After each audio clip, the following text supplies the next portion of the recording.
Okay, recording. All right, Mr. Bass.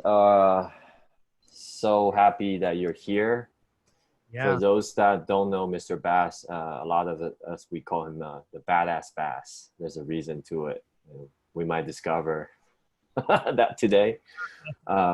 Welcome to my podcast. It's called 12 Summers. Do you know why it's called the 12 Summers? No, why is it called Have that? it? Have I ever taught? I've never told you, huh? So Uh-uh. 12 Summers is a context. Um, it's a context of how little time we have with our kids, you know, before they turn into young adults.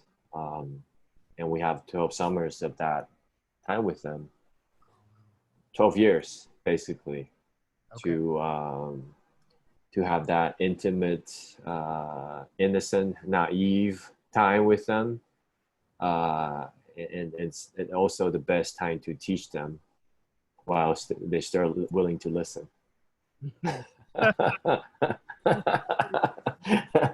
While they're still willing to put up with my bullshit.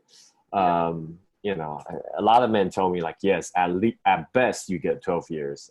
And a lot of times you get like 10 years or 9 years, but at best you get 12. And I completely agree with them. Because I think back to when I was a kid, like, yeah, around 12 years old, I'm like, I don't hear anything from you. I got this. I've got a Don't perfect talk to me. I've got a Yeah. perfect example. I was about that old. My grandparents took me to Tahiti, Oh. and I'm in a car with my grandparents. We're driving around this like just gorgeous, gorgeous island with just, the scenery is just incredible. And I'm in the back seat of this car as we're driving around the island, taking the scenic tour. I'm reading my Doctor Who comic book. Okay. My grandparents are trying to engage me and talk to me and whatever, and they said, well, stop, take a minute, like look around. What do you see? And I said, uh, trees and bushes and rocks. Let me read my comic book. And that was it. I was such a little brat, but Yeah. it's amazing that in that moment, that's what I said. And I was annoyed because I just wanted to read my comic book and I didn't want to be in a car. Mm-hmm. But as an adult, I have that same memory in that same moment, and I can appreciate now how beautiful and what an Mm. opportunity that was. It's amazing having that duality from that same moment. So, you talk about the 12 summers, and I just think it's so precious what you've created here, and that you're aware of that with your children, that you're taking that on. That's awesome. Yeah. What you said was profound. It brings me some faith. Like whenever I talk to my son and he's like, I can tell like he's completely shut down already. Like nothing goes in and out. Might be a slight chance that he's still listening and he's still taking it in. Somewhere it's being recorded somewhere. Yeah, it's being recorded somewhere. You and I have a close friend who raised two kids, and uh, took his daughters. He's Jewish, and took his daughters to I'm gonna murder it. Whatever their rituals, their whatever they do weekly, and to really steep them in the Jewish culture. And he talks about how over time, like, they got really resentful of him Hmm. forcing them to go and learning the language and learning the scriptures and all this stuff. And he just kept at it. Like every week he would take them, every week he would take them, every week he would take them, and every week they would push back. And now as adults, I think his daughters are in their late 20s, and they've both expressed to him, Dad, Mm. I'm really thankful for that time that that I had that education, that I had that experience, because it's a part of my life and it's a part of who I am. Mm. um, and I think it's just biology, that want, that need to push back, but the information's still getting in there somewhere. Yes, yes, yes. Yeah.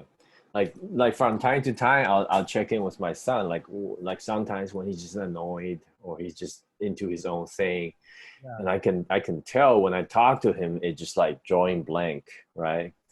And I would just check in with him, like I just want to check in with you, man. Like, can you turn on your machine? Like, can you turn on the device? Like, turn on your phone a little bit? Like, and he gets it.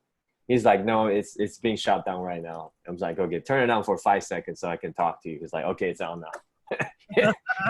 And he'll listen for a couple of seconds and go back to his like blank state. Yeah. It's only 4. It's so interesting to see that. Yeah. Incredible. That's brilliant though that you've learned that technique. I think parents, well, I think human beings, we get into these state of minds where it's just like, just shut up and effing listen to me. Like I'm delivering some gold here. Just listen. And trust me, I made these mistakes, and we just try to force it on them, and we don't really do the listening in the moment to get that maybe they can't hear what we're saying, or maybe they're taking it the wrong way, right? It's the human instinct to, when they feel like they're being like when they're being triggered. I know this is a hot word right now, but I consider being triggered as an emotional response to a communication. That's it. It's an emotional, there's some kind of chemical response. It doesn't mean that there's some kind of outcome that has to happen after that. It doesn't mean that people need to stop talking. It just means, hey, there's an emotional response. And the emotional response, when I hear something I don't want to hear, is typically to stop, to shut the ears and not want to listen anymore. So as the person speaking, if you really want to get across to that other human being, it's your job to try to get, I mean, it's a 2-part, right? The person has to realize that they're being triggered and like say something and be like, okay, hang on, I need to just like let this go because my emotions are running, right? And I want to hear what you're hearing as an adult. But then the person speaking has to hear that that person is shutting down and stop the communication and look for an alternative way to communicate. So what I hear is by you saying, hey, just give me 5 seconds, right? That is, that emotional response of a child, which is, I'm doing my own thing. Leave me alone. I don't want you to take up all of my day. By you saying that, you're literally shutting down that trigger by saying, look, I only want 5 seconds. And in his little mind, he's like, okay, I can give you 5 seconds. Yeah.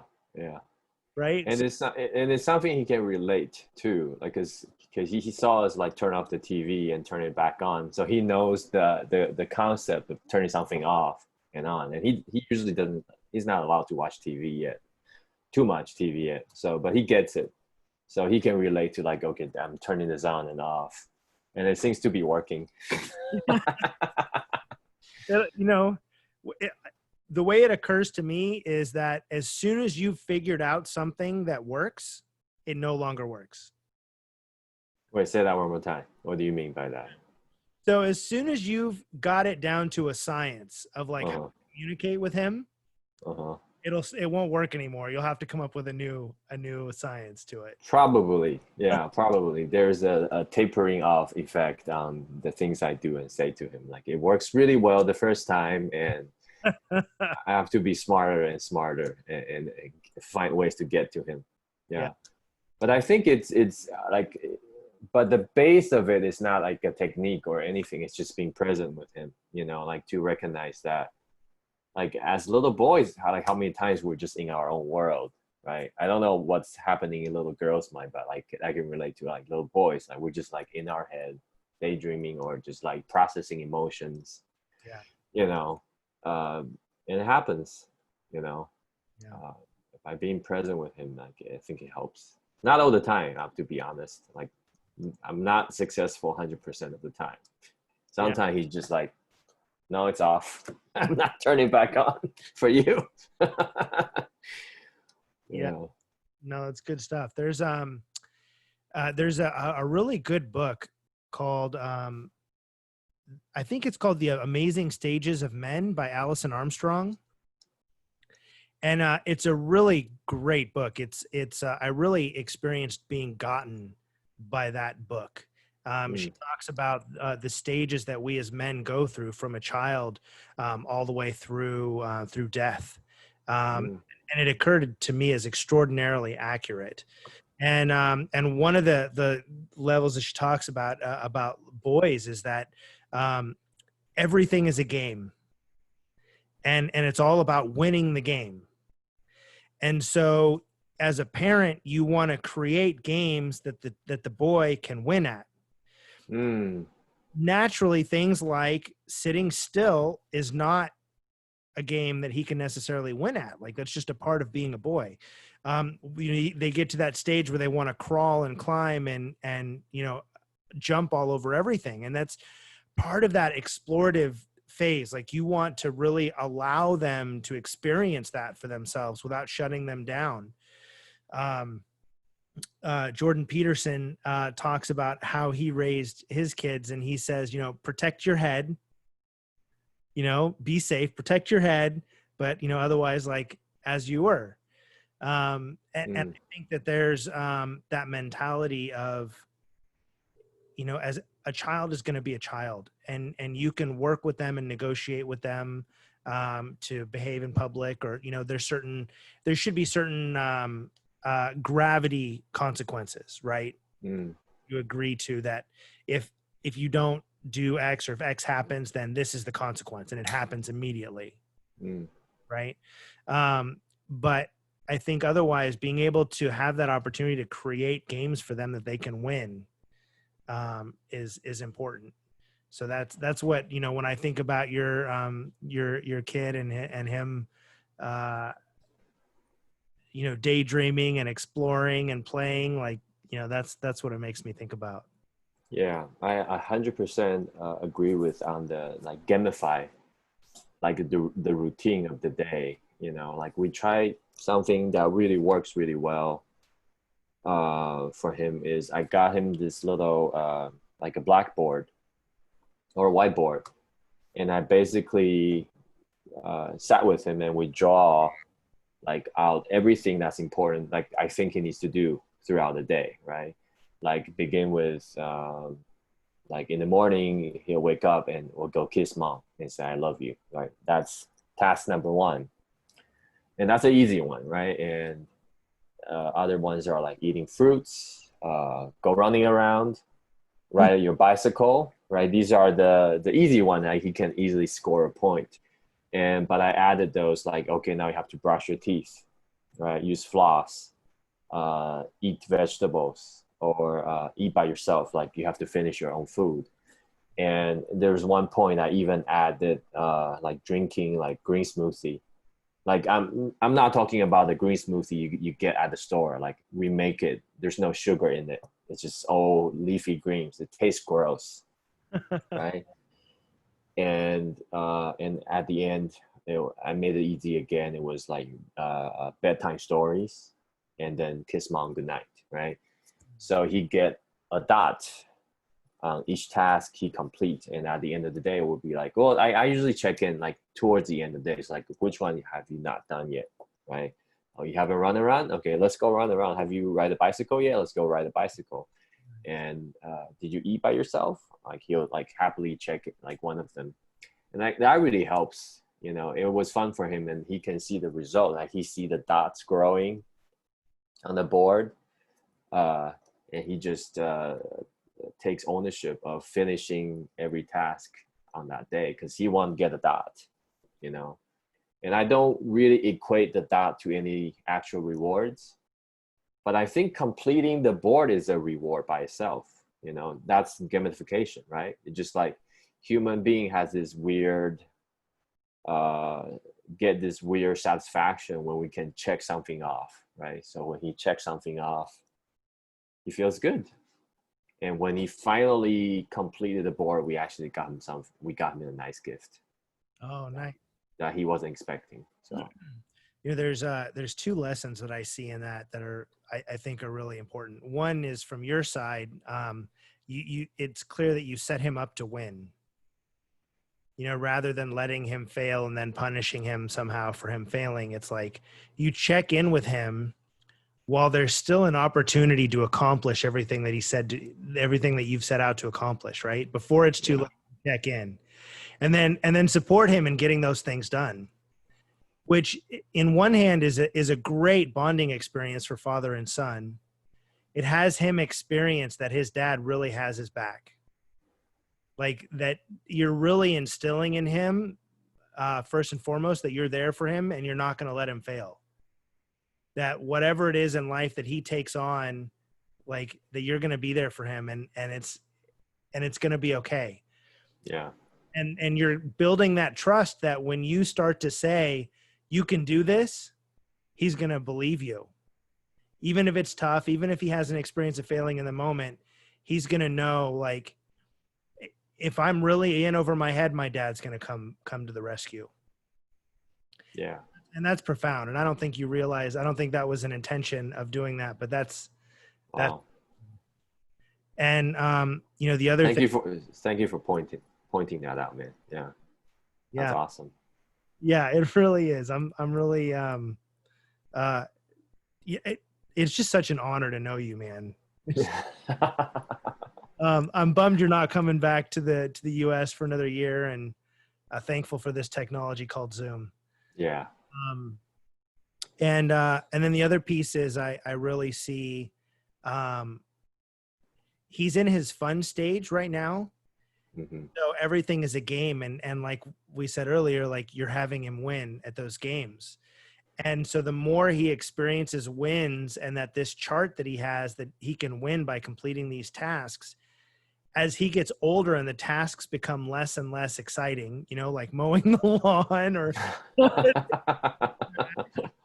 right, whatever that is, he'll already have this trajectory of this, like, behind him, like he's used to the task. You know, I Hmm. know I don't think there's any rule book to like the right way to parent, but I think that there's things that work and things that don't, and I think that you know, a lot of parents bring that task chart way later in the game, and it's more difficult to enroll the children into playing that game.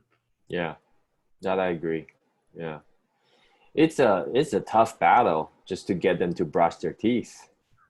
You know, it was a real struggle for us to teach him to brush his teeth. Like it's really he's like fighting it to his death, like not to brush his teeth for 2 3 years. And now he's 4 years old, and now it's finally getting a little easier. He's like, okay, open your mouth, and he'll let us brush his teeth, and he will do it by himself too. And now our little daughter is going through that phase. She's like, no, you're not opening my mouth. You know, you're not brushing my teeth. You know, so it's like, okay, all over again. Your daughter has teeth? Yes, she's 1.5. So yeah, she has two molars up and down. It So we're brushing her teeth already. seems like just yesterday you flew I up know. to Taiwan to have to be with your wife, to have to have her. I know. Time just fucking flies, man. With little ones, it really flies. Yeah. That's That's incredible. and then that really motivate me to keep doing the 12 Summers podcast, you know, because time really flies. And I talk to many fathers, and they're like, holy shit, really, it's 12 summers, you know, because they remember them being little boys and how they grew up. Like, yeah, it's 12 summers, and like, shit, I have 6 left, right? I have 4 left, I have 8 left, right? And now we started getting, there's a sense of urgency now. Like, yeah, like, yes, like changing diapers fucking sucks, right? Brushing their teeth is fucking boring and hard, and sometimes I don't want to do it, right? It's just annoying that I have to brush their teeth some days, right? But 12 summers, there's not a lot left, you know? There's not a lot left. So, Context. yeah. Yeah, I didn't have that with my daughter, so um, it's you know, it's cherish it. Yeah. Well, you're doing something. I mean, the path you have with your daughter is very different than, most fathers. Yeah. But I think you're doing it honorably, you know. And I see you guys together, and I think you're doing a good job. You know? Thank you. Thank you. I do my best. Um, it's a struggle sometimes. She's an adult now. I didn't meet her until she was 12, and it was a struggle creating a relationship with her, and for a large variety of reasons. And now she's 23. She'll be 24 in September, which is Mm, crazy. And I think one of the things that I struggle with is, first of all, she's done. Right, as an adult, she's an adult. She's whole, perfect, and complete, just as she is. She's no longer my child. So wanting to be close to her and wanting to guide her and teach her, especially given, there's a part of me that wants to make up for the time that I wasn't there. A lot of things I want to say, no, no, no, do it like this, or this is how you should, or, there's a lot of that present. And I really I have to take a minute and really look at how can I interact with her in such a way that it's adult to adult, and give her my experience, or ask her questions in such a way that has her, do the looking and thinking, have her live the life that she wants to live. mm, Because maybe even what it is that I want for her isn't what she wants for herself. So I really have to check in with her. I really have to check in and see, like, well, okay, maybe this isn't the path I want for you, but is this the path that you want for you? mm, And if she says this isn't the path that she wants for herself, then I have a little bit more, a smidge more leeway to support and guide her, to find the path that she really wants. And so I think mostly what I try to do is I try to ask questions, or make, engage in conversations that have her really look and think, what is the path that she wants? Because she's badass, so she has the ability to create whatever life she wants. I think it's at that age, just being present to the future that you really want. Things are mm, moving fast at that age as well, that um, you're willing to just kind of ride this roller coaster and just be like, oh, I'm just going to sit back and watch life cruise by, because I'm, in my 20s, I'm invincible. And then next thing you know, you're 44 and you're like, crap, where did my life go? mm. Is that how old you are? 44? I just turned 44 That's July. right, huh? So just a 40, few. 44 is coming for me too. I'm right after you. Dude, and I'm a little jelly of you, man, because you're in Taiwan. You told me that you got the lockdown handled, and I don't know what to make of it here. So typically, my piece is being on the water, whether it be jet skiing, wakeboarding, sailing, sipping a beer on a boat, like just being out on the water. And Mm, I chose not to do that this year mm, because of the state of this COVID thing. Um, Part of it is I don't want to experience COVID. I just don't. Um, mm, I think there's a high likelihood I would survive it. mm-hmm. I have a friend of mine who's younger than me who died last week from it. What? And so, I don't know. I don't think we know enough about it. Mm-hmm, mm-hmm, And so, and I also don't want to contribute to the shenanigans, mm-hmm, either, right? The chaos. So, mm. so I chose to stay home, and, I'm going nuts a little bit at home, but I guess I'm just doing what I feel like I need to do. Yeah. My part. What's the death rate like right now? Like 1 in 100 or two No, in 100 or? actually the death rate I don't want to make anything up. Can we look? Can we bring up numbers? Yes. Do you have a? Not that I trust any of these sites, but do you feel like you have a site that's accurate? Um, I trust I trust Google. um, COVID. So last time I checked, the number of cases was skyrocketing, but the mhm. number of deaths was not that high. Okay. So let's see here, July 4th. Yeah. So we're up to 11,694 cases currently in LA. Hmm. But I don't see where it says deaths. I Current, see. let's see, confirmed. Total confirmed 125,000 deaths. So total deaths 3,689 deaths. Okay. This is just in Los Angeles County. In all of California, it's 303,000 confirmed cases, 6,814 deaths. Okay. What's that percentage? Yeah, well, but see, even the percentage isn't accurate, right? Because what we want to know is how many deaths are occurring currently. Mm. I'm totally pulling this out of my ass, but Hmm. I think at least a portion of why there's less deaths is because um, our first responders, God bless them, are learning better ways to mitigate. So better ways to take Hmm. care of patients that are causing long lives. I don't want to pretend like I know what I'm talking about, but Hmm. I heard about a drug that's out that seems to be making a pretty big difference. Um, and so and just with anything else in life, the more experience you get with something, the more you learn what works and what doesn't work. So I'd like to think that's what it is.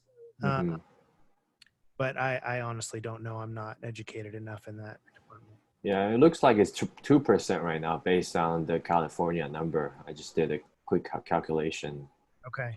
and I think my point was that with something this serious like death, like I'm not comfortable with the 2% chance. You know, Well, that seemed high. well, That seemed high to me that is at high, this moment. You know, right? like 2% for death. Like, yeah, like that's seeing high. You know, because it's like there's a 2% chance that I'm gonna win lottery. I'm gonna go fucking buy a lottery ticket. Right. You know. But there's the other piece of it too, which is, I've heard of people healthy as fuck, like really, really healthy men, um, Mm-hmm. who 6 weeks after they've quote unquote, they're still recovering. Mm. I know of a man who was sick for more than a month, he had COVID for almost 2 months. He was dealing with it. And we're talking like, severe flu symptoms, like massive body aches, right? We're hearing of people of all ages with all kinds of different outcomes. It's really random. And there's diminishing lung capacity. Mm-hmm. Who Mm-hmm. wants that? There's some people are getting blood clots and brain damage. I mean, you know, who knows? Media, yeah, it's all fake news, whatever. There's some truth out there somewhere, but I just don't feel comfortable enough that I know what's really actually happening to believe that if I get it, there's going to be little to no impact. Yeah. I'm with you. Like I think it's perfectly fair to say that like personally I don't want to experience it. Yeah. Right? Like some people are taking more risk and like I'm okay with that. Like but personally I'm not willing to experience it, especially I have a kid, I have a child at home and I have, now we're close to our parents, Yeah. like we definitely don't want to experience that. So part of the sacrifice that like people in Taiwan have to take was one, I think, is to wear masks, Yeah. and two if you are coming in from another country, like say when I can visit Taiwan in April, I have to self quarantine myself for 2 weeks. Yeah. And it's not the same level of quarantine that we saw in LA. Like in LA, you can still go out and buy grocery. No, I have to be home. Like I can't even step outside the door for 2 weeks. And it was boring as fuck, you know. And I'm so glad that Zoom is out, because I was on like a Zoom meeting with all different people, like on business or non-business. I'm like on a Zoom meeting on a daily basis. I'm like, okay, hey, you wanna get on the Zoom? Because I'm bored as fuck right here, man. Um, but after 15 days, I'm out, and they actually they call me, like the local the city.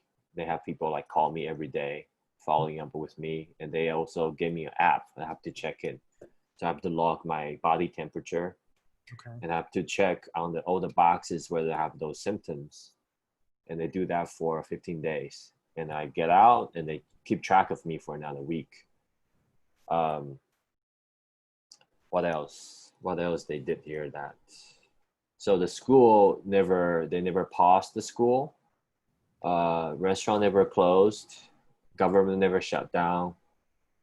Um, I think part of it is because we went through SARS like 10 years ago, and SARS was just an evil twin version of the COVID, right? The death rate is, I think, is close to 30-40%. Wow. Yeah, if you get it, like bye bye, that kind of thing. A lot of doctors and nurses and first responder die from that. Wow. You have to, like, they basically lock down the whole hospital, and no one can go home. And they just stay in there and fight for the patient and fight for themselves. So now, like after that, the whole country, like, hey, this is serious shit. So, and we're more prepared and willing to take the sacrifice to stop this. Um, you know, like, but I realize it's just, you can't copy this and move it to California or US, because people have a different uh, uh, stand for like liberty and freedom, right? So when I'm like quarantining in the apartment that I was staying in, they actually track your phone. That's how they know where you are, right? Well, like, yes, you can go out without your phone, but who goes out without their phones nowadays, right? But so basically, they'll make it really hard for you, because you go out without your phone, like no Google Map, where you're gonna go, what you're gonna buy, right? So they track you with your phones, and all the neighbors are on super alert. Like if I step out of the door and they see me on the security camera, they probably report me, right? How do the neighbors know that you're under quarantine? I tell them, like I call them, and because I let them know, like, hey, I'm here. I voluntarily told them, but I think they also know, because like the city, they will they actually they'll come visit you and give you like a care package Hmm. with some food and some stuff to keep you not bored. So I think when they make that visit, your neighbors know. Okay. Yeah, yeah, That's incredible. I mean, you said 20 million is the population there in Taiwan. yeah. 20 million people. That's Yeah, incredible that you can organize something like that for so many people. yeah. Rather quickly too. They yeah, the system really worked well. Like before even I board my flight in Los Angeles, I have to download this app, and I have to fill out all my information. Wow. So when I entered Taiwan, I got a text message right away.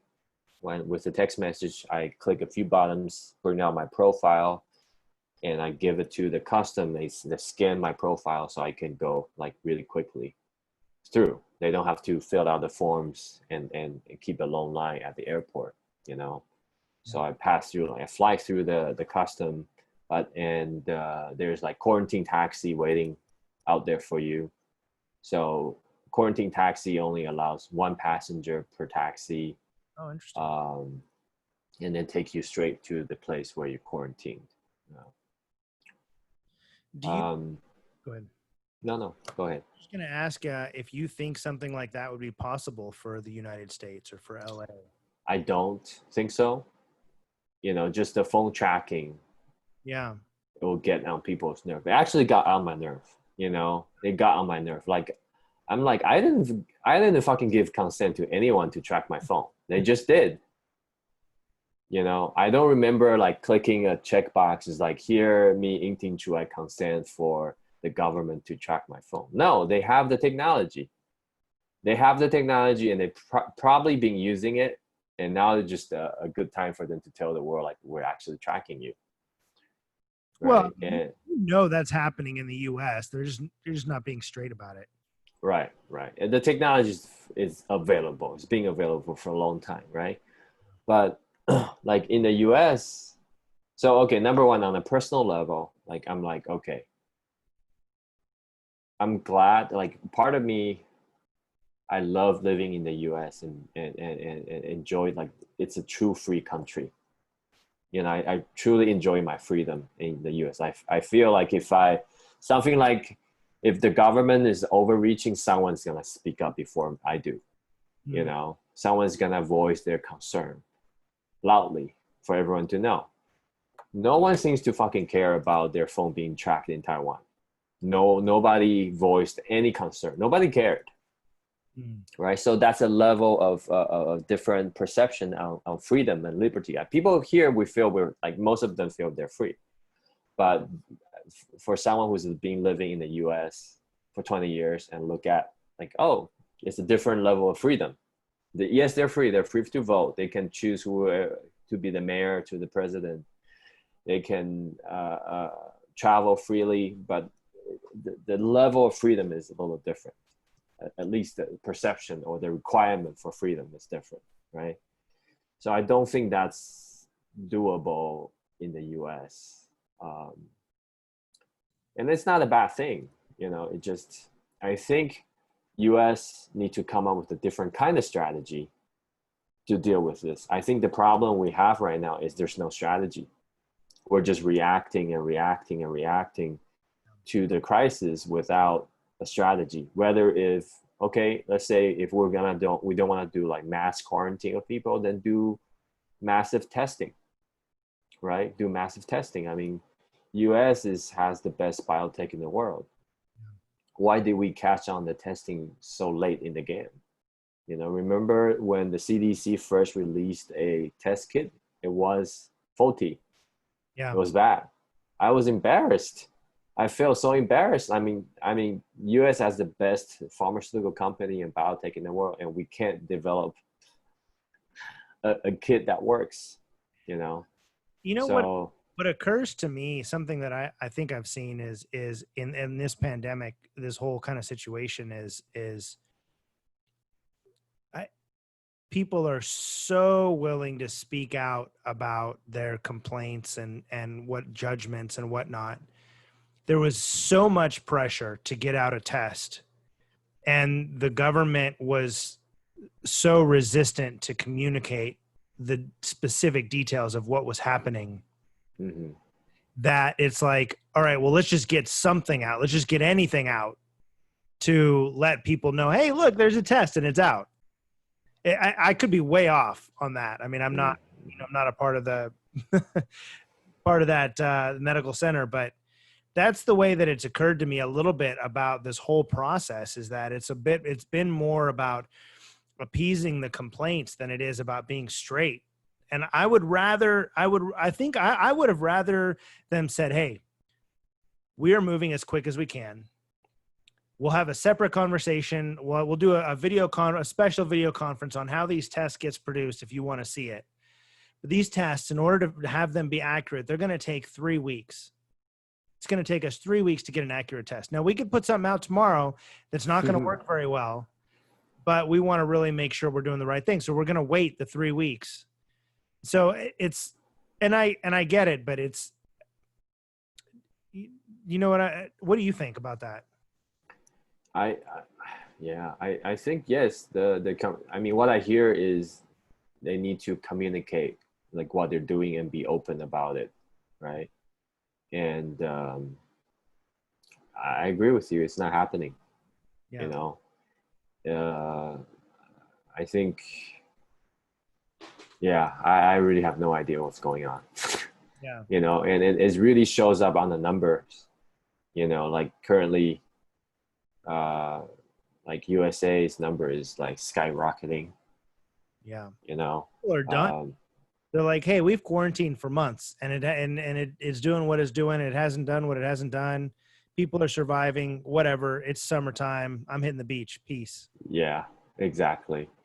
And the truth is, everyone does it for like really, really just like self quarantine for a good 4 or 5 weeks. It's done. Like Yeah. here, it's we're done. We're finished. We're done with the crisis. You know, like here we're doing pretty good just by sacrificing, by putting on masks. You know, and doing that, we're done with the crisis. And And that's school never had to pause. Kids still go to school, and now back to normal. that's incredible. So so I looking back, that seems to be the right way to do it. Yeah. You know, if you truly value your freedom, this is the right way to do it because um, nobody like I talk to a lot of people in Los Angeles. They don't feel free to move around, right? Like if you go out, you feel you have this fear of getting infected and or infecting others, infecting the elders in your home, right? Is you don't feel really free. Yes, you're allowed to do whatever the fuck you want to do, but I don't feel free to go out. I mean, I've been here for right, 3 months and I haven't left my house hardly at all. Uh, right, don't get me wrong. I've got plenty of like fun projects. I have no shame going to Home Depot to buy some wood and some supplies. I'll put my mask and whatever gloves when needed, but otherwise, but I don't, you know, I was telling you before we started this call, like, during my birthday, I'm a water guy. I love going to the water. Like it's my peace. And I chose to not go to the water. My uncle's got a place in Newport Beach, relatively, private. He's got jet skis at his house, mm-hmm, and I chose not to go because I didn't feel safe. mm-hmm, mm-hmm. There's a lot of people out there who just they just don't care about anything. They're like, yeah, whatever, I'm going to get it. It's just like getting the flu and whatever. Everybody's overreacting. One thing that I really don't understand is this resistance to wearing masks. I mean, how is it any different than no shirt, no shoes, no service? Mm-hmm. Explain that. Like how are we infringing upon people's rights to ask them to wear a mask? I mean, in China and Japan, it's like it's a Tuesday, everybody's wearing masks. It's like if you have symptoms, if you just want to be courteous, like whatever, everyone just wears masks. It's just a thing. And Yeah. I don't understand. I can't even get into that mindset. Do you have any insight to that? I don't know I that's an I have none. I remember when I was in LA and we were watching the news, that sound like Asian old lady got beat up in a supermarket for wearing mask, right? what? And yeah, because they're like, oh, because at the beginning, I think the CDC said only the sick should wear a mask, right? And that time I already knew that was the wrong thing to say, Yeah. because like we went through this, like we know that wearing masks helps everyone. Yeah. Um, so that's one. So I remember when I was in LA, I would go to the supermarket really late. Uh, and a few times I went to the Asian supermarket because I know the people there will fucking wear a mask and you don't get in trouble with that. Oh, But And after a while, I started going to like Roth, like non-Asian supermarket. And I saw the employees starting to wear masks. And I like, oh, good, it's catching up. Like people know it's a good thing. It's protecting yourself because a lot of the virus doesn't just live in the air. It Yeah. lives in liquids, right? So when people sneeze or cough, the droplets, the water, the liquid droplets will land on your skin or on your face, or you get breathed in, and that's how you get sick. So the mask actually block those, not super effectively, like compared to an N95, right? I'm talking about like a normal cheap mask. It has like 30% or 40% of the efficacy of an N95, but still 40%. I'll take 30% Yeah. with the 2% death rate, right? Right. I'll take that. And Um, for um, for those of the people watching who may not be familiar, you're I'm going to get this wrong. Be a biologist. yeah, I have a degree in biomedical engineering. Yeah. So my background is biology. Um, so um, so it helps, and people started to wear a mask, and now like the government is telling everyone should wear a mask, right? Um, and I the way I see it is just like people don't like to change. Yeah. Like remember how when seatbelt was invented, how long did it take to catch on, right? How long did it? Did it take a while? It took a while, right? And even though and I see that in Taiwan, okay, this is perfectly fair. So when we were driving in California, right, like everyone is required to wear seatbelt, right? Not in Taiwan, right? Only the drivers, only in the front, you're required to wear seatbelt. In the back, you're not required to wear seatbelt. Took us 3 years to catch on in Taiwan, right? So that's fair, right? Like, yes, we're willing to wear a mask, but fuck you, seatbelt, right? So I understand that. Like people just don't like to change, right? And I told my friends, like, yeah, like yes, wearing mask, like you're required to wear a mask, you feel your freedom is being stripped away. But come on, dude, we've been driving and we're being told to stop at the red light. There's no even people watching, right? It's just a light and you're stopping, Yeah. right? How much freedom is taken away from you from you being stopping at the red light? Yeah. No, just playing by the rules so the society can function. It doesn't mean that we can always do whatever the fuck we want to do. We can think about anything we want to think. We can talk about anything we want to talk. But when it comes to like certain things like public safety and all that, I don't know. I don't have the final answer to that. You know, like I said, what worked in Taiwan might not work in California. It doesn't mean that we're wrong in California. It just means the government need to find something that works for Californians. Yeah. You know, and they need to. I don't know how they're gonna do it, but they need to find a way to make it work for people here. Yeah. Yeah. There's Right. got there's got to be something, and I think people are getting restless.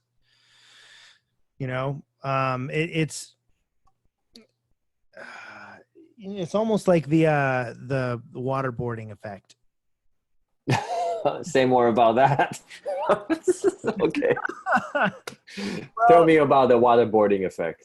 you know, um, not that I claim to be an expert, but for the last like 4 months, we've had this like semi lockdown, Mm. right?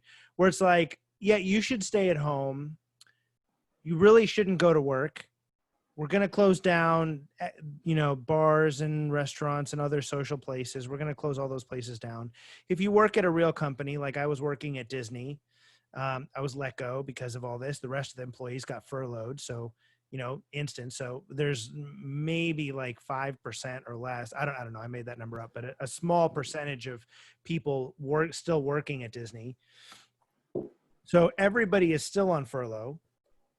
And the idea was everybody stay home and we'll get better and then we'll all go back to work. So we'll do a massive shutdown and then we'll get better and then we'll go back to work. But what's been happening is that only a portion of people have been locked down and the rest have been doing whatever. And so it's been this, rather than like what you said in Taiwan was like a full on, no joke lockdown, right? Here it's been like, yeah, you should stay at home. You don't have to, but you should stay at home. So people are going out, people are, doing whatever. But because of that, it's been months that we've been doing this. So it's like, it's this half, we're not fully back to normal.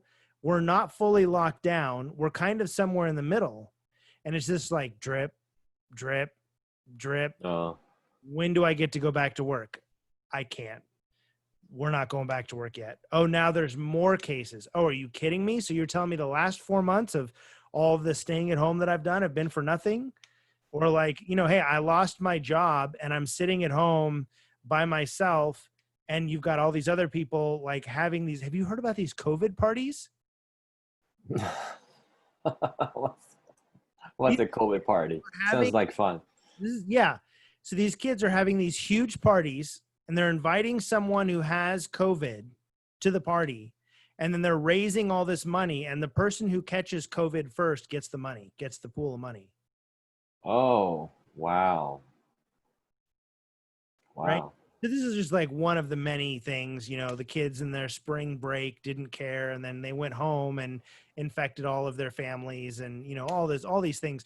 But it's like the people who don't care to that aspect, who are really being completely and totally flip about it, they're, in my opinion, makes the fact that me and many others have lost our jobs completely irrelevant. Like, it diminishes the fact that so many of us are out of work because some people just don't care and aren't taking precaution. Yeah, I see that. It's like to make it like personal for me is like, let's say I go work out in the gym, right? I go and I don't go full-heartedly and without discipline, right? And after 20 days, I'm sore all the time, but where are my muscles? Like, where are my guns? They're not showing up. Okay, I'm gonna give up. This fucking workout thing don't fucking work. That's a lie. That's a lie. People say you go to the gym, you're gonna grow muscles. That's a lie, right? No, because I only did it without discipline for 20 days, and I don't see any results. I'm frustrated. No, but people who are getting results, they've been doing that for months or years, and so. And and I want to be clear about this too. Like, I think there's a big difference between people who continue to work and people who are being flip about it. So, for example, I have a good friend of mine who runs a chiropractic business, a holistic business, and he never shut down. But him and all of his employees are being safe. They're wearing masks. They're staggering. They're staggering the people who come in. They're wiping everything down with alcohol in between every patient. They're requiring patients to wear masks. They're being smart about it. Mm-hmm. So I don't have a problem with that. This last go round, actually, a couple weeks ago, before we hit this big wave again after the protesting, I went to a couple restaurants. I went to In-N-Out and a couple others, and it was like, and they were really, in my opinion, doing a bang up job. Really, all the employees were wearing masks. They were all being clean and hygienic. They were wearing gloves, washing hands. As soon as one person left, they came and cleaned the table. The tables were, only every other table was open. The other ones had signs, "Do not sit." I'm like, amen. I commend those people. And I think that all the restaurants that I particularly saw doing that were doing a great job of that. And I have no problem seeing them open and going. What I refer to specifically when I say what I say about people being flip, or the people who are out, really have no interest in wearing a mask at all whatsoever, are just schmoozing and hanging out and drinking, or just whatever they're doing, being extremely social and not having any thought or care in the world about impact. Yeah, I know. And I'm, yeah, the whole time you're talking about, I agree with you. But the other half of my brain is thinking about In and Out. Yeah. So delicious. I agree with you. But I'm like, oh man, In and Out. I know. That's something I truly miss. Yeah. Dude, I went the day that it closed down. I was so bummed. I went in, I think this was like last week, and I went in to order, and the guy was literally right in the middle of. He's like, yeah, just an hour ago. He's like putting closed signs on the rest of the tables. Oh, No, that sucks. no more in restaurant service. And I'm just like, oh man, you have to close down again. These poor people. Take it to go. I did. Oh, I Oh, did. Oh, don't you worry. Don't you worry. Come on now. double, two fries and a Yeah, milkshake. and That's my winning formula. I'll throw it in the fridge just in case you guys go out of business. Yeah, The drive-through is still good. yeah, that's awesome. Yeah. Um, what are some of the projects you're working on? Like, I know you're like in shutdown. You're just quarantining your house. Like, what are some of the stuff you're working on right now?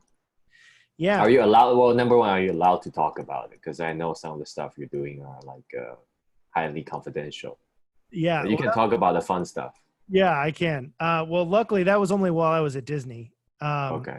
which is actually funny because I worked at NASA at a variety of NASA centers and a variety of NASA projects for 20 years, and I didn't have nearly the confidentiality agreement that I did while I was working at Disney. Uh, Oh, my friends, so now you're out of Disney. Can you talk about it? I can't. You're still bound by it for 3 years? Um, There should be an expiration date on that, right? The NDA. Yeah, NDA really, based on my own personal honor system, it's until the project goes public. I see. Yeah, and which is a bummer because we were going to go public. We were going to go to South by Southwest and deliver our project, and we were literally no shit. We were loading up the trucks. We were loading up the trucks to go to South by Southwest, and we got pulled into a meeting, and they pulled us aside. They're like, "Oh, we just want to meet for a minute," and we met, and they're like, "South by Southwest is closed. They shut South by Southwest due to COVID." Oh, Like, oh, we were all so bummed. We'd been pulling all-nighters for weeks trying to get ready. It was a very last-minute thing.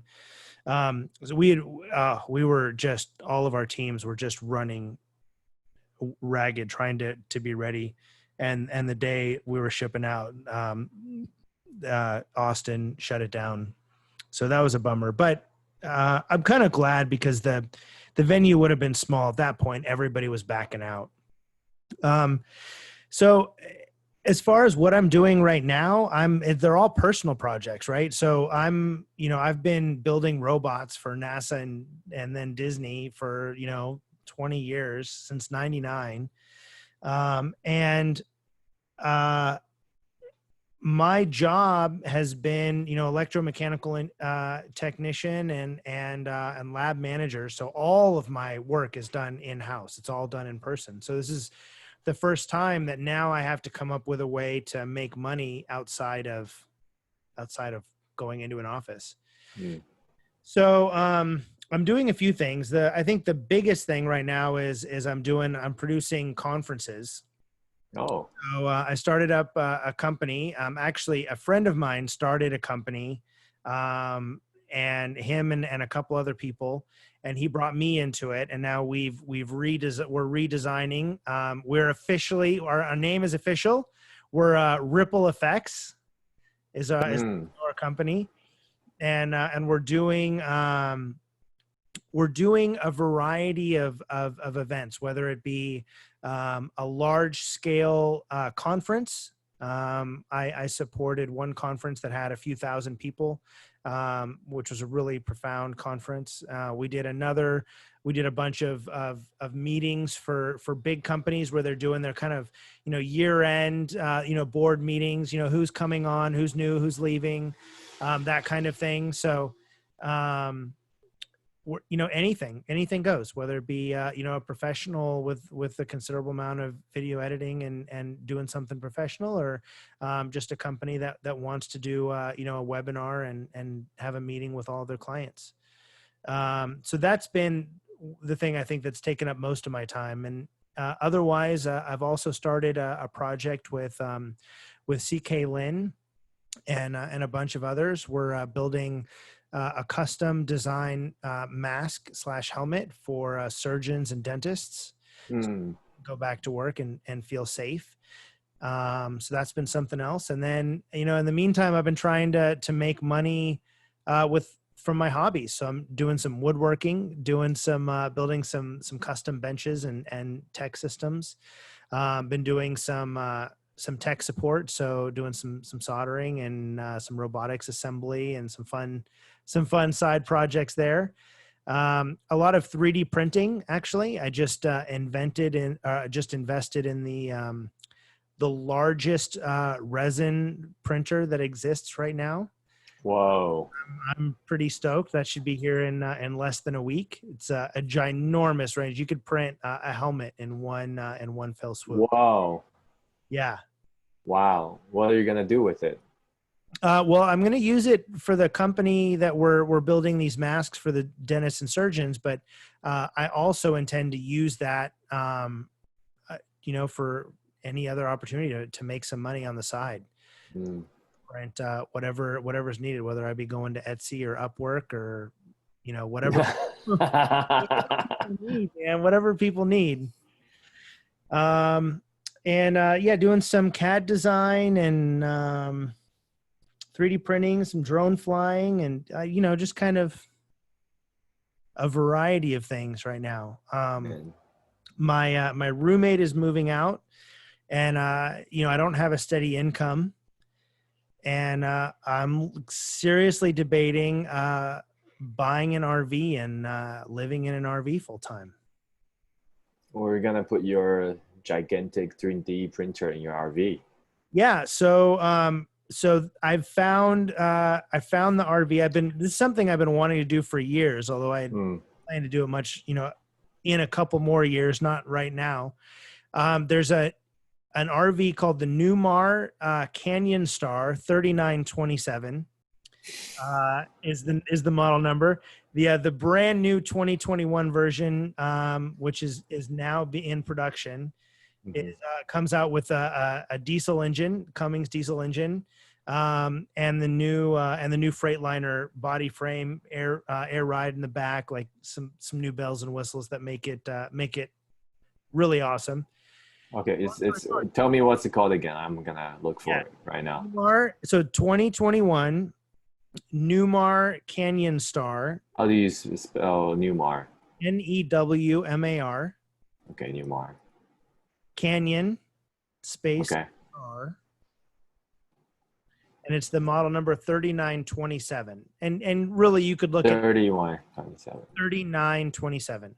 3927. It's a toy hauler, so it's got a garage in the back. Holy shit, that thing is huge. Yeah, it's a 39 foot RV. Oh my god, that's wow. Yeah. It's a moving hotel. It is. So what's cool about it, it's got a garage in the back.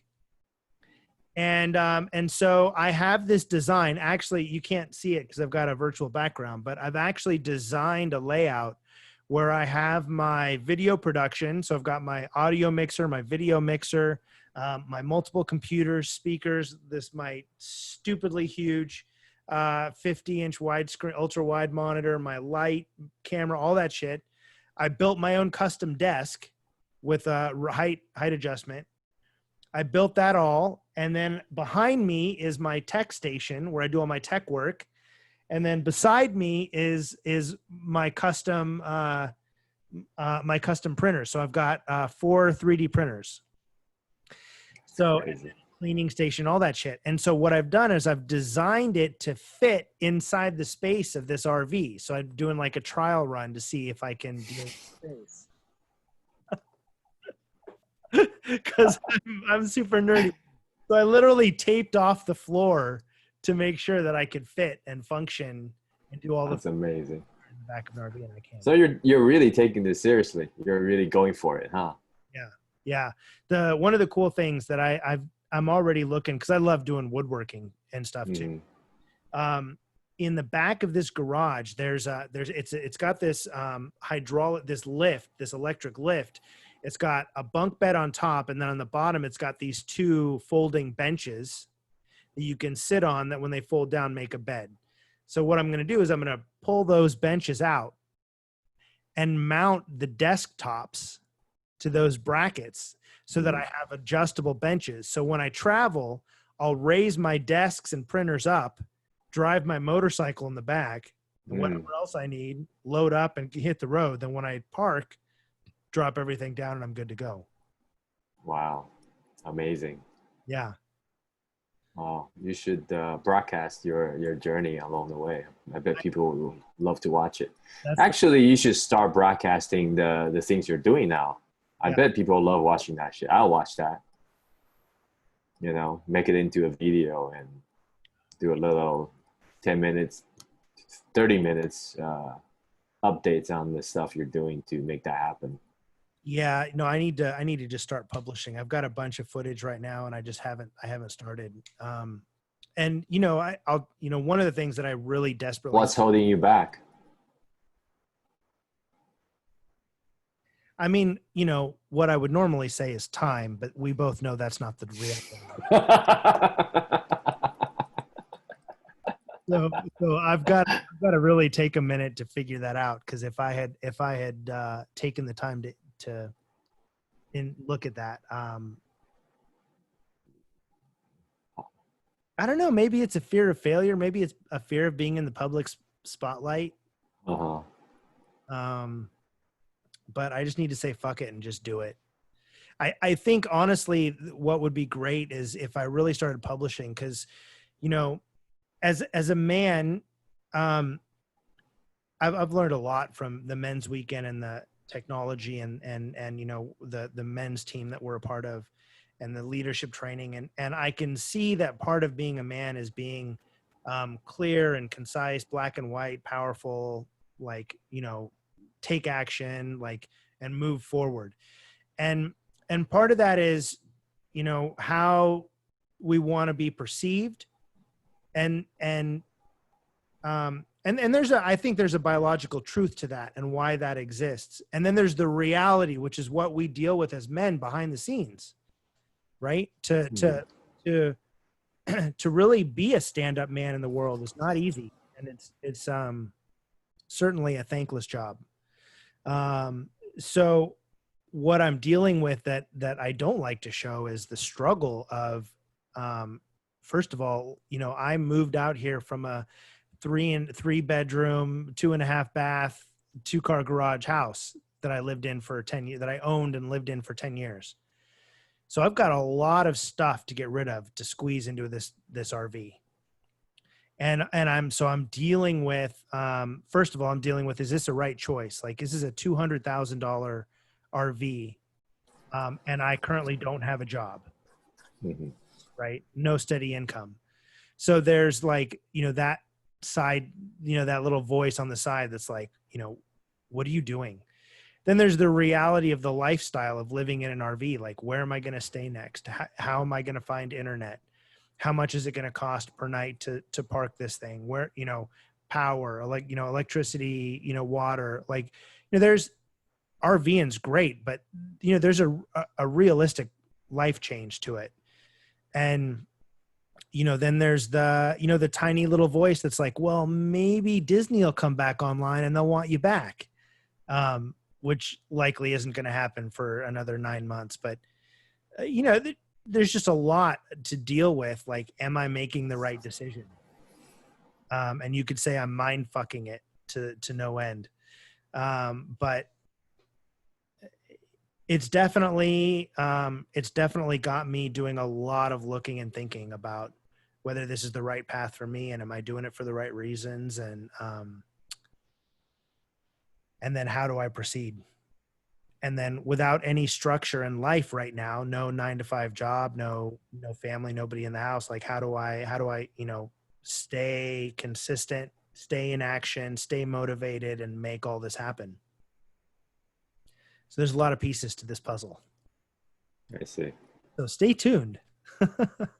Well, you're the one of the most motivated and busy unemployed men I know. Uh, I mean, seriously, with what happened, you know, might seem unfortunate on the first sight to you. I think it might be a blessing in disguise for you, because you're just not the kind of man who needs Disney. Yeah. You know, you don't need Disney. You know, you don't need a 9 to 5 job. I mean, I really see that you're taking ownership with a lot of things you do, and with that you can do anything you want. You know, and like, just look at the projects you're doing. Like, how many people who can say like, oh, I'm unemployed, but and this is what I'm doing. No, you're doing more shit than a person who's working full time, right? And I think it's important for you to see the value of the things you're creating and in yourself before the world will see it. You know, if you think this is worth nothing, and that's how can you ever communicate that to the world? You know, which I don't think you're right on this. I think a lot of things you do is fucking amazing. It's meaningful, right? Producing conferences. I mean, this is what people need right now. People crave connection. Yeah. Remember, like I told you, when I was in quarantine, I do 8 fucking Zoom meeting a day. Yeah. People crave connection and learning, right? So if people like if their conference is canceled, they still want it. So I think that and to able to produce a good quality online conference, which I know you guys are doing, is not easy. Yeah. Like, I've been on a few like online like concert, which is like a conference, you know, and it was horrible. And it was heartbreaking because I love the musician and love their music. If it's just if it can be like just decent, I'll love it. But it wasn't. The quality was bad. The transition was horrible, right? And the whole time I was over watching the Zoom concert, I was like, oh, if they have bass, they're gonna kick ass. You know, if they had you, it'd be different. You know, and producing the mask. I mean, that's just a high purpose job. You know, high purpose, because I know like how that's not easy, right? And you guys don't have to do it. And you guys don't do it for money. You guys really want to do it for helping the first responders, right? How many people can say they have a project like that? That's just awesome. And to do this, I mean, you're bringing your NASA engineering like mindset into this RV thing. I can see that. Like, how do I fit everything in this space? I'm going to do a trial run. You know, like, yeah, fuck yeah, man. You know, put on a few video cameras and start putting out content. You know, like you gotta start with episode 1. Yeah. That's the most difficult. And once you get it started, you just like, yeah, we done that. That's in the past, and now you can think about like what you really want to do for the content and other stuff. Thank you. Yeah, thank you for that. And I just want to interject. I actually have episode 1. It's an amazing conversation between me and my daughter. So, to all you listeners out there, I'm gonna release that video this week. I'm gonna put the link right beside next to my podcast, so people can follow you and on the potentially the amazing journey you might be on. Like, for me, I always envy the man who can get off the grid. You know, think like Matrix, like get off the grid, right? Like don't get stuck in the 9 to 5 job. If you have the talent, you have the means, you have the discipline, get off the fucking grid and live your fucking life. That's what I believe in. You know, create your own dreams. Like, yeah, you're doing something amazing for Disney, but that's Disney's dream. That's the company's dream. It's not your own dream. You know, Yeah. so go after your own stuff. Like at the beginning, we talk about like kids with like we gotta make everything fun for them, right? Maybe that's what you need to think about. Is this fun for you? Yeah. If it is fun for you, then keep doing it. Eventually, you'll find a way to bring the cash in, which I totally see it for you. Like people will follow this. This is unique. This is fun. This is bold. Yeah, and you have the technical background to do something cool with it. You know, like I would fucking go on YouTube and watch someone just make a bench, like a wooden bench, like woodwork. Like I can watch that for hours, right? You know, imagine the things you can do with it. Make 10-minute, 5-minute videos, and people will watch that shit for sure. All Do right. it, man. What do I call it? What do I call my channel? When I'm doing all these different things. Um, yeah, you're asking for ESL to come up with something for you. That's just yeah, you're not doing yourself any service. No. Um, but I think the truth is, I think you already have it somewhere in your subconscious. Like you already know what's it's gonna called. You know, like it's already somewhere. You just need to discover it. Yeah. Take discipline to do it. Spend an hour to discover what's the right how you want to call the channel. And the beautiful thing is, you can fucking change it if you don't like it after a month. Yeah. Just call it something else. Don't let that be the thing that's stopping you. Yeah. All right. Fuck it. I'm gonna do it. I'm gonna do it all.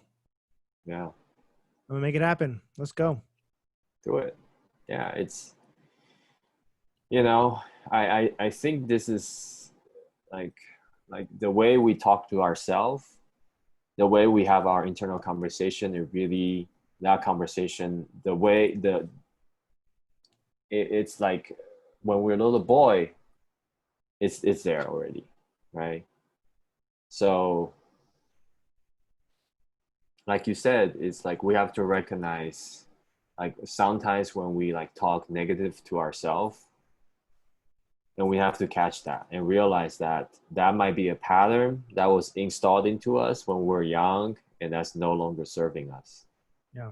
Right? We have to learn ways to block out the negative talk and bullshit, uh, and find new ways to process and make decisions.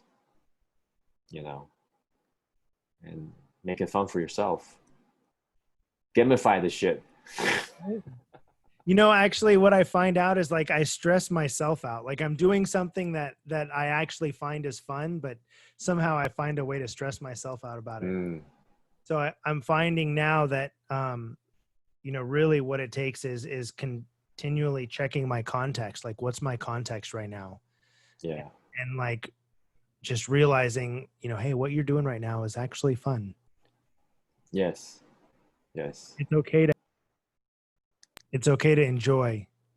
It's okay to um yeah, Yeah. When you have fun, the rest of the world will have more fun. right? Yeah. Yeah. So I miss you here in LA, man. yeah, me too. Me too. I might find the chance to go back. Um, You should if there's any way for you to make it back for the 24th of July, it would be a life altering event. what's the 24th of July? We're having a sit. What? A sit. A sit. Ah, okay.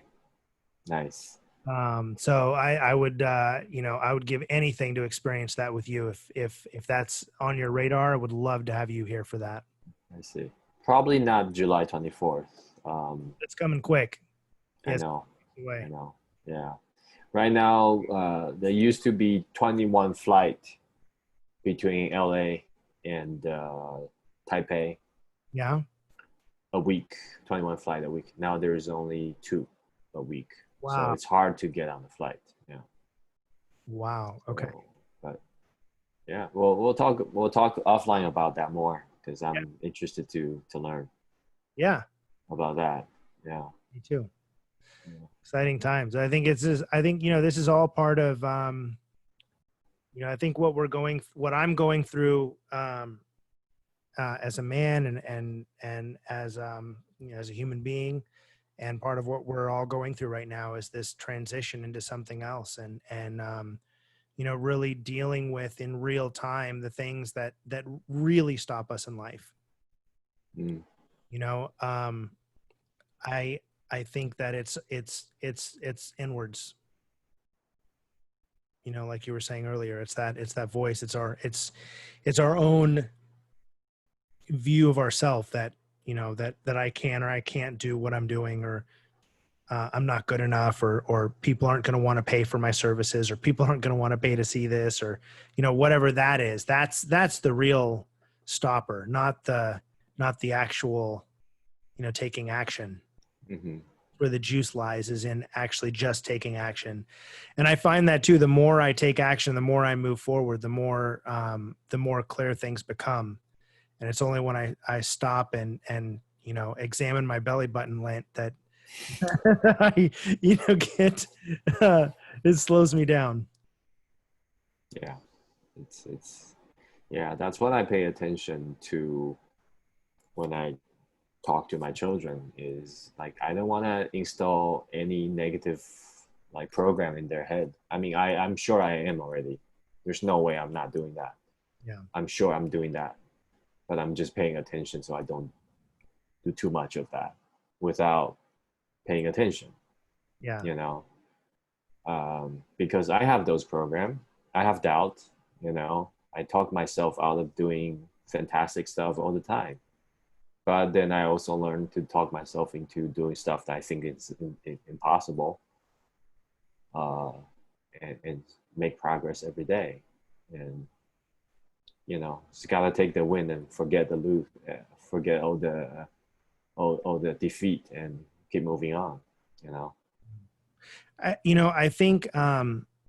think it's why it's so important to have a community, um, that surrounds you. Uh, Yes.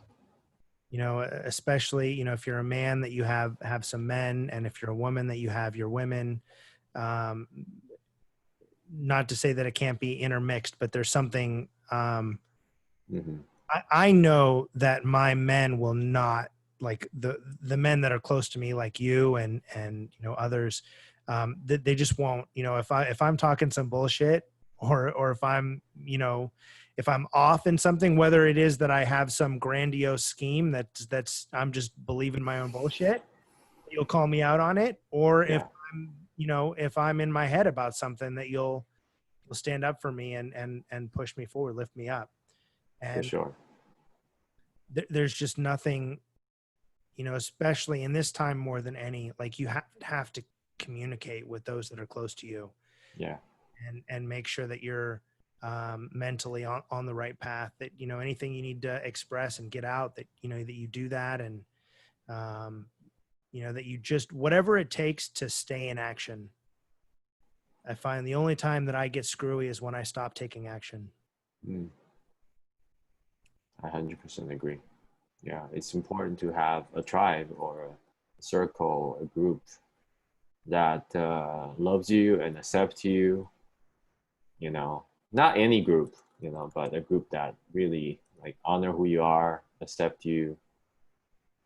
Yeah. Yes, yeah, 100% with that. Yeah. You know? We'll have to do another podcast, and talk about, the um, the preciousness of having a tribe and having your own pack. For sure. That is the, like I've been working alongside with many successful people, you know, or happy, successful, rich people. They all have their like tribe. They just don't talk about it. They never talk about it, And, like I think the truth is a lot of them, for them, it's just a natural way of being. They're just always with people who support them and love them and help them all the time. It's just how they live, and that's how they get to the top. You know, um, I haven't met anyone that's without a tribe or circle of awesome people around them. You know, you know. So, with that, do you have any last comments? Uh, I think my my last comments are we're all dealing with something, regardless of who you are and where you are in the world right now. We're all dealing with this situation, and we're all dealing with it the best that we can, given the tools that we have and given who we are. We're all trying to make the best of it. We're all in this together, and we're all going to get through this in the end, and stand strong, hold each other up, and keep marching on. fuck yeah. Yeah.